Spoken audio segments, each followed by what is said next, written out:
Бајса Риховска, професор во ДМГ Илија Николовски Лој, оддел народни инструменти.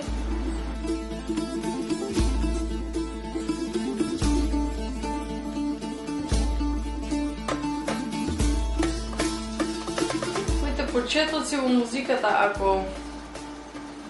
ако се присетиме на моите баш детски години, од мојата прва љубов, да речеме, моите први импровизирани удиралки кои што само си ги направив.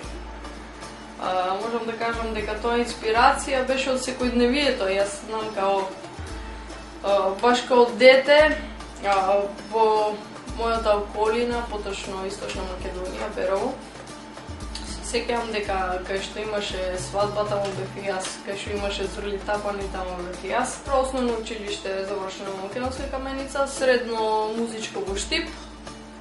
Таму се запишувам на исто теоретски оддел со втори инструмент виолина.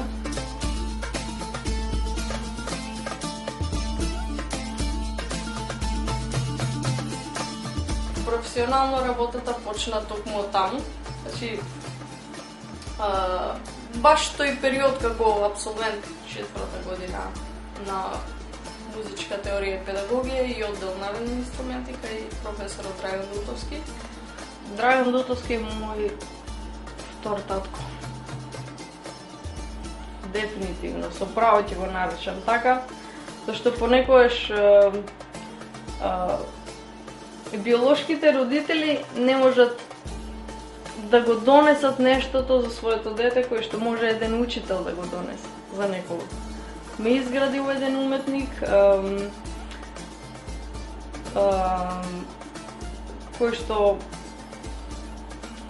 како да кажам, искуствата што ги живеам со него се уште кажуваат многу. Растам во една личност која што е свесна за многу работни, значи животно искуство. Драган Дутовски ми го покажа неговото животно искуство и ме изгради како човек.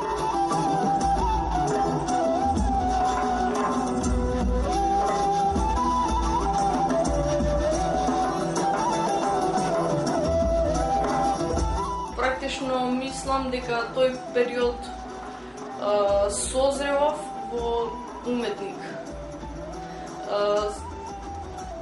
Мислам дека тој период се уште не престана, затоа што, неодамна баш славевме 10 годишнина од постоење на квартетот.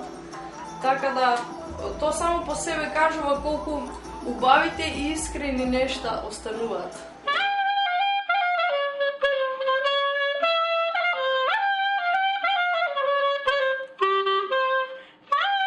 Од 2001 или 2002 година негде да почнам да се активирам и како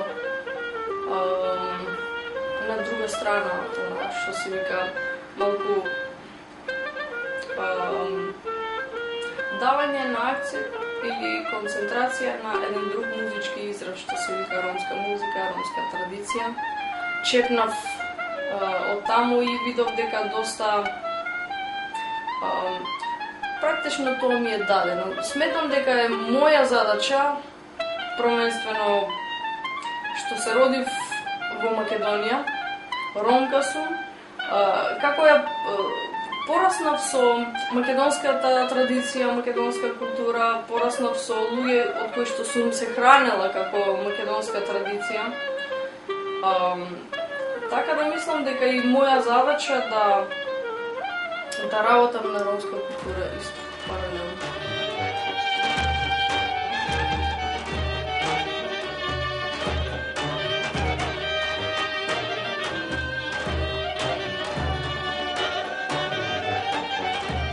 Се уште сме врзани за традиционализмот. Имаме многу музичари. Ромите се талентиран народ. Меѓутоа, повторно ќе кажам дека остануваме на едно исто, во една иста форма. Ромска песна, ромско оро, чочек, ромска свадба и тука кулминира се. Значи, ако збориме за чистата форма на Зурла и Тафан, која што е има примерен израз на ромски елементи и ромски израз. Тоа постои, меѓутоа пак ќе кажам дека влијанијата се малку посилни, за разлика од Источна Македонија, кај што таму се уште може да се најде чист израз на ромски елементи од Македонија.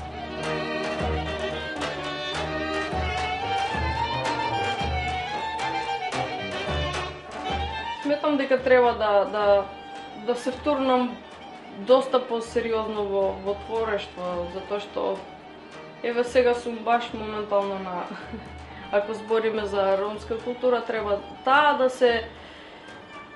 да се втурне сериозно, да и се даде еден малку посериозен акцент во однос на кај нас не постои само ромско оро и песна. Значи, треба да се создаде некоја форма која што ќе остане запишана и која што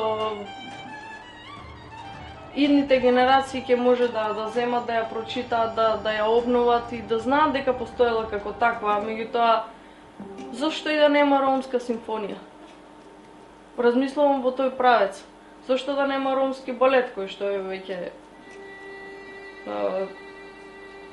фала му на Бога, успеав да најдам средства да се направи едно нешто такво, во вид на кореодрама, истинска приказна. Размислувам дефинитивно во тој правец, во изградба на ромската култура.